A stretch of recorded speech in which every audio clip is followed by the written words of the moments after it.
میرے بچوں السلام علیکم۔ Class 7 subject Urdu.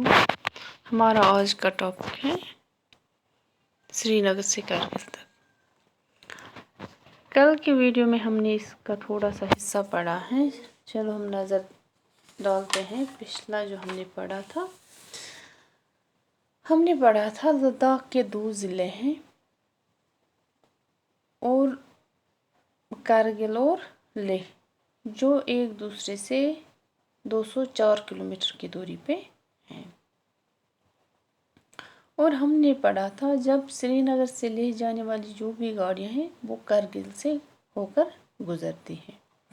کرگل جو ہے یہ سری نگر سے 210 کلومیٹر دور ہے۔ سری نگر سے لیہ جانے والی گاڑیاں رات کو کرگل میں رکتی ہیں اور سری نگر سے چلنے والی گاڑیاں گاندربل کنگن سے ہوتی ہوئی صحت افزا مقامات سون مرگ پہنچتے ہیں۔ سون مرگ کیا ہے؟ یہ ایک چھوٹی سی وادی ہے۔ پھر ہم نے اس کے بعد پڑھا لداخ جانے والی گاڑیاں جو ہیں وہ تھوڑی دیر یہاں رکتی ہیں۔ تقریباً 1 گھنٹے کے سفر کے بعد یہ ایک بالاتل نامی گاؤں پہنچ جاتے ہیں۔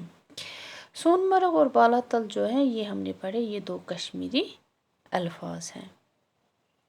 جس سون مرگ کا مطلب ہے سونے کی جگہ اور بالاتل کا مطلب ہے پہاڑوں کے نیچے۔ اسی طرح ہم نے پڑھا چلتے چلتے ہم کہاں پہنچتے ہیں؟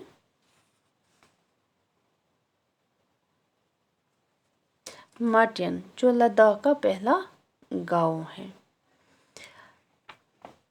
تو اسی گاؤں سے ہمیں کیا ملتا ہے؟ جو لداخ کی زندگی، ثقافت اور زبان کے نمونے جو ہے وہ ہمیں اسی گاؤں سے ملتے ہیں جب ہم ماٹین پہنچتے ہیں۔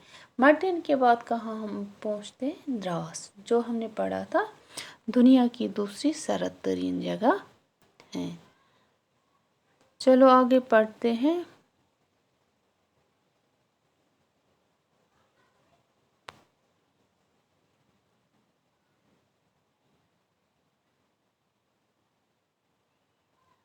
اسٹارٹ کرتے ہیں۔ دراس میں درجہ حرارت سردیوں کے موسم میں -45 ڈگری تک گر جاتا ہے۔ دراس میں اکثر بہت کم بارش ہوتی ہے، لیکن یہ چھوٹا سا خطہ سرسبز و شاداب ہے۔ یہاں پر جدید طرز کے متعدد فارم نظر آتے ہیں۔ یہاں ایسے مکانات تعمیر ہوئے ہیں جو شمسی توانائی سے گرم رہتے ہیں۔ جو ہم نے پڑھا تھا جو یہ دراس ہے، دراس کا جو علاقہ ہے وہ دنیا کا سائبیریا کے بعد دوسرے نمبر پر سرد ترین علاقہ مانا جاتا ہے۔ یہاں کا جو ٹیمپریچر ہے، یہاں موسم، یہاں کا جو ہے سردیوں میں جو درجہ حرارت یہاں ہوتی ہے وہ کتنا ہو جاتا ہے؟ -45 ڈگری تک وہ گر جاتا ہے۔ اگرچہ دراس میں کم بارش پڑتی ہے، لیکن یہ جو چھوٹا سا خطہ ہے دراس کا، یہ سرسبز اور شاداب ہے۔ یہاں پہ ایسے مکانات بنائے گئے ہیں جو شمسی توانائی سے گرم رہتے ہیں۔ دراس سے گزرنے کے بعد ننگے پربتوں کا ایک لمبا سلسلہ شروع ہوتا ہے۔ شاہراہ دریائے دراس کے کنارے کنارے ہوتی ہوئی خربو نام کے گاؤں سے گزرتی ہے۔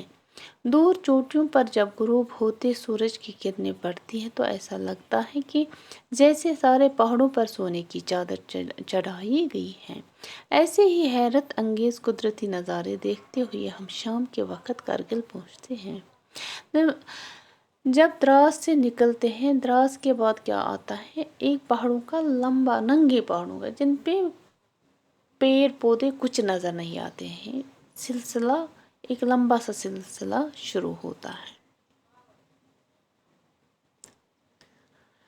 اور جو یہ شاہراہ ہیں، جو یہ راستہ ہے، یہ دریائے دراس کے کنارے کنارے ہوتی ہوئی کس گاؤں سے گزرتی ہے؟ خربو گاؤں۔ دراس کے بعد پھر خربو گاؤں آتا ہے۔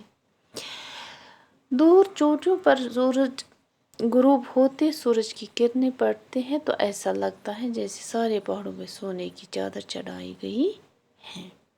اتنا خوشگوار منظر ہوتا ہے، اتنا خوبصورت منظر ہوتا ہے۔ لیہ کے بعد کرگل لداخ کا سب سے زیادہ آباد اور بارونق قصبہ ہے۔ لیہ کے بعد کرگل کا سب سے زیادہ آباد اور پررونق قصبہ کون سا ہے؟ لداخ۔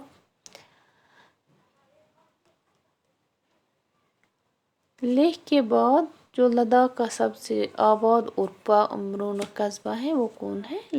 کرگل۔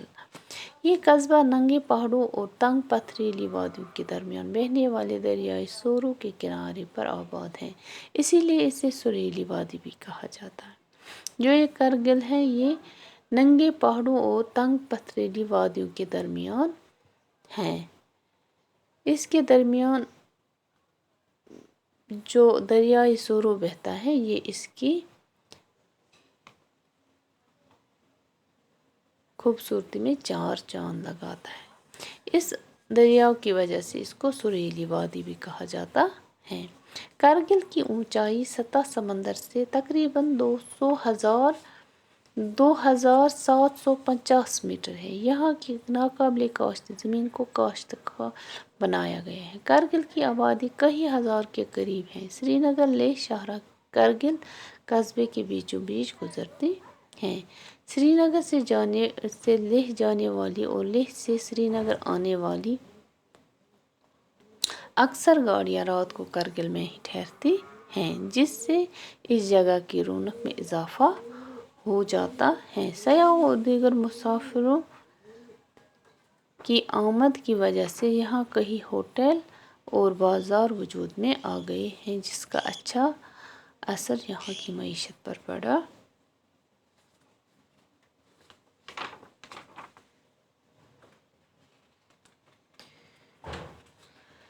کہاں پہنچے جب ہم چلتے چلتے ہم پہنچتے ہیں کہاں؟ کرگل۔ جو یہ کرگل ہے یہ لیہ کے بعد سب سے زیادہ آباد اور بارونق قصبہ مانا جاتا ہے لداخ کا۔ یہ جو قصبہ ہے کون سا؟ کرگل کا قصبہ۔ یہ کہاں پہ ہے؟ ننگے پہاڑوں اور تنگ پتھریلی وادیوں کے درمیان ہے یہ۔ اس جگہ کو سریلی وادی بھی کہا جاتا ہے۔ کرگل قصبے کو سریلی وادی بھی کہا جاتا ہے۔ کرگل کی اونچائی سطح سمندر سے تقریباً 2750 میٹر ہے۔ جو کرگل کی زمین ہے یہ ناقابل کاشت تھی، اس کو بھی کاشت کے قابل بنایا گیا ہے۔ جو کرگل کی آبادی ہے یہ تقریباً ہزاروں کے قریب ہے۔ کرگل لیہ شاہراہ سری نگر لیہ شاہراہ کرگل قصبے کے بیچوں بیچ گزرتی ہے۔ جو بھی سری نگر سے لیہ جانے والی گاڑیاں یا لیہ سے سری نگر آنے والی گاڑیاں وہ اکثر رات کو یہاں ٹھہرتی ہیں، جس سے اس جگہ کی رونق یا خوبصورتی میں اضافہ ہو جاتا ہے۔ سیاحوں اور دیگر مسافروں کی آمد کی وجہ سے یہاں کئی بازار وجود میں آ گئے، جس کا اچھا اثر یہاں کی معیشت پر پڑا ہے، یہاں کی اکانومی پہ پڑا ہے۔ شکریہ۔